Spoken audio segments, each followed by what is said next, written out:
Full time, Arsenal 0, Southampton 0. 4 Premier League games now without a win, 3 without even scoring a goal. Although Arsenal should have done today, they created a host of chances, 21 attempts on goal, I believe, 10 on target. Fraser Forster in the Southampton goal was absolutely outstanding, but irrespective of that, Arsenal ought to have had enough to win this game. There were some glorious chances for the likes of Mesut Ozil, Theo Walcott, Laurent Koscielny nodding over from a good position. Plenty of opportunities to go and win this game. But poor finishing has cost us ultimately. And it's really frustrating now. You know, since Boxing Day, we've played 7 games in the league, 2 wins from that. That's 9 points from an available 21 in that period of time. January and into February has cost us dear. You know, if you think back to Christmas, we were arguably the title favourites. Now we feel like mere contenders. And on Groundhog Day, Arsenal find themselves back in 4th position. Not everything went our way in this match. I mean, the referee, Lee Mason, I thought had a bad game. He allowed Southampton to get away with an awful lot. Oriol Romeu particularly guilty of some systematic fouling in the midfield area. Victor Wanyama too. And Mason allowed that to go unpunished for too long. But nevertheless, Arsenal, I don't know, they started the game quite lackadaisically.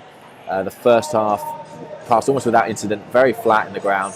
At half-time, the PA was playing jump around in an attempt to get some atmosphere going. And it did work to an extent. There was greater intensity in the second half performance, but not enough to get that goal. Tricky, isn't it? I mean, you look at Leicester, another win for them tonight, propelled clear at the top of the Premier League. And Jamie Vardy really stepped up for them tonight. 2 goals for him, 1 absolutely outstanding. Arsenal needed someone to be that man, that match winner. You know, Ozil's Vardy's closest rival for player of the league this season, but he couldn't do it tonight. And he had 3 excellent chances to score. Admittedly, some as a consequence of his audacious technical ability, but ought to have put one away. Theo Walcott came off the bench, fired straight at the keeper when scoring in a way looked easier. So as poor as the referee was and as good as the goalkeeper was, there can't be too many excuses for Arsenal. And to be in 4th now, behind Leicester, behind Man City and behind, of all teams, Tottenham, it's really gutting, to be honest. Now, obviously, there's a hell of a long way to go, and this has been a very topsy-turvy season. Anyone reading too much into it at this stage is likely to be proven wrong. But, you know, the last few weeks, we have done our title chances real damage. You know, this isn't even a bad result in itself. Southampton are in great form, 3 consecutive wins. Their last match they won at Old Trafford. Since Forster returned, their defence has been absolutely outstanding. But in context, it's a big problem for us. You know, with each game that went by, I felt like fans were going, well, we're still top, we're still joint top, we're still 3rd. Now, look at us now, 4th. That's how quickly it changes. We've missed chances to capitalise. We were favourites and now we're challengers. We've got a chance, but the golden chance we had to capitalise on our lead and secure top spot for ourselves has gone. We have squandered that. We've squandered a glorious, glorious position.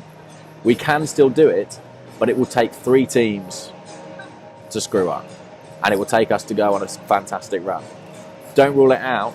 We've got the players, we have the talent. I'm not watching this game thinking we should have done more in the transfer window. I think that the squad has the requisite depth. I think in Alexis and Ozil we've got some absolutely fabulous players. We just didn't get the job done tonight. And that can happen. But it happening 3-4 times in a row, as it has done over the last month, that's a real concern. We're still in it. Of course we're still in it. But it felt like it was ours. And now it feels like we're just one of a scrabbling pack and 4th in that pack. I'll leave you on that note.